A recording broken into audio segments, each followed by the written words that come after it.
Скъпи мои приятели, отдавна не бях се включвала на лайв в моя специален профил във Фейсбук.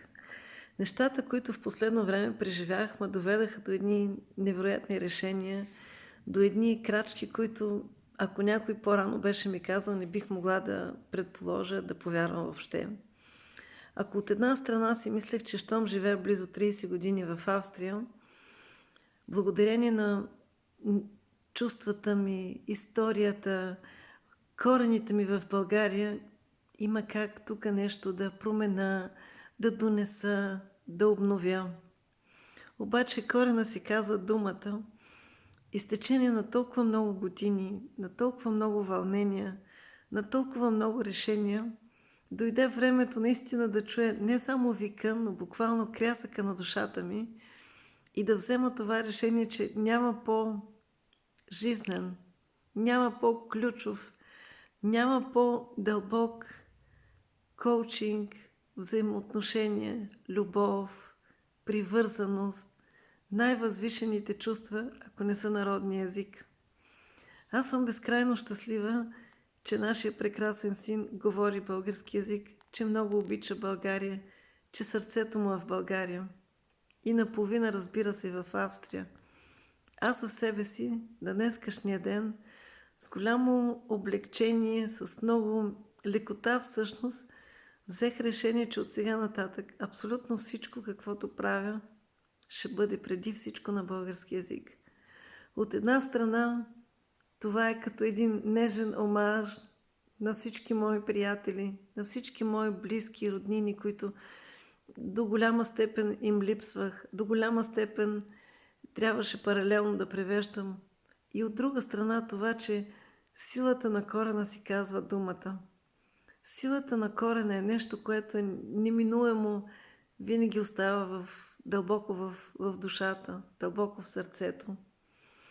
Аз съм безкрайно благодарна за опитностите, които съм събрала, за призмите, по които успях по един или друг начин да преживея, да прочувствам всичко, което ми лежи на сърцето и с едно огромно вдъхновение и много вяра в бъдещите дни вземам решение във цялата моя обич, цялото мое вдъхновение, опитност и знания, бих казала мъдрост, с най-добро сърце, с много обич и с много упование да ги предавам на моя роден език, на български език.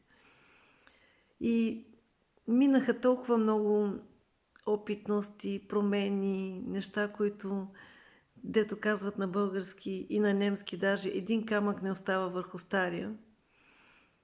Има неща, които винаги си остават някакси постоянни. Нашите опитности. Това, което в живота някога сме го преминали и което по някакъв начин е останало, така или иначе прави следа. И ако все повече с всеки един урок се научавам да разбера, че няма черно и бяло, че няма лошо и хубаво, че в края на краищата всичко в живота е една опитност, едно знание, едно открехване.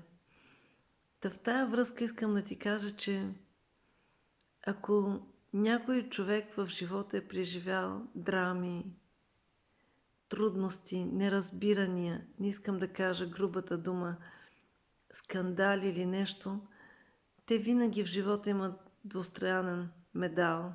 Медала, нали знаете, има две страни. И даже не мога да кажа хубава или лоша, но във всеки случай две страни. И след толкова много, как да кажа, след толкова много опитности, събрах смелост и реших да подкрепям всички хора, тези, които имат неразбирания, тези, които стоят на кантара и не знаят за какво се случва, защо сме пак в напрежение, защо пак скандалим, какво се случва между нас, имаме ли надежда да се събереме заедно или оставаме от едно такова безнадежна студенина. Кое надвива при нас? Страха от бъдещето или несигурността в студенината? И ако аз съм била както в едната граница, така и в другата, с голямо предизвикателство от една страна и с много обич, отговорност и от душа и сърце знам другата страна на доверие, на обич, на разбиране, на общ език, на чувството, че мога да се заявя и едновременно с това да разбера човека. Та в тая връзка съм взела решение всяка една двойка, тези, които не знаят в какво състояние сме, какво ни мъчи, имаме ли шанс да оцелеем, защо пак се караме, каква е следващата крачка, имаме ли шанс да оцелеем двамата като двойка, съм на твое разположение. Съм като тоя подкрепа, разбиране от опитност, от обич и от знание, коя е следващата крачка, как да видим имаме ли ние бъдеще, ще оцелеем ли или не. Партньорството е едно велико изкуство, на което трябва да се учим. Щастието на никому не му е дадено е така на табло. За него трябва крачка по крачка, на моменти милиметър по милиметър. Вдъх и издъх, да вдишам и да изтишам. Да видя как е човека до мене, какво се случва с него. Ще се радвам да ти бъда полезна. Ще се радвам да ти покажа светлината. Не е това партньорство на всяка цена, за това, че какво ще кажат хората, или в името на децата, или да не се сърдят родителите, а за това партньорство, което е основано на любов, на взаимност, на общ път. Както ние всички знаем, една крачка напред и една крачка назад е не само призив, но и едно такова осмислено взел-дал, закона на баланса. Когато видя, че човека до мене му е трудно, му е тежко, да се опитам да го разбера, да му бъда ресурс, не да го чукам по главата. И едновременно с това, когато човека до мене види, че аз съм на тъмно, аз съм в тунела, да каже, хей, ние толкова неща сме измайсторили и това ще го можем, и това ще го успеем. Та мило мое слънчево момиче и мило мое слънчево момче, ако стоиш на кръстопът и не знаеш какво ти е в душата, дали е мъка, дали е безнадежност, дали е безизходица, дали е страх, дали е някаква мъгла, дето не знае човек даже как да окачестви, как да я назове. Ей, тук отдолу ще си оставя в биото моите координати.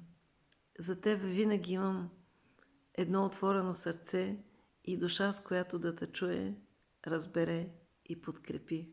От мене бъди благословена, бъди благословен и много ще съм радостна да мога да ти бъда полезна.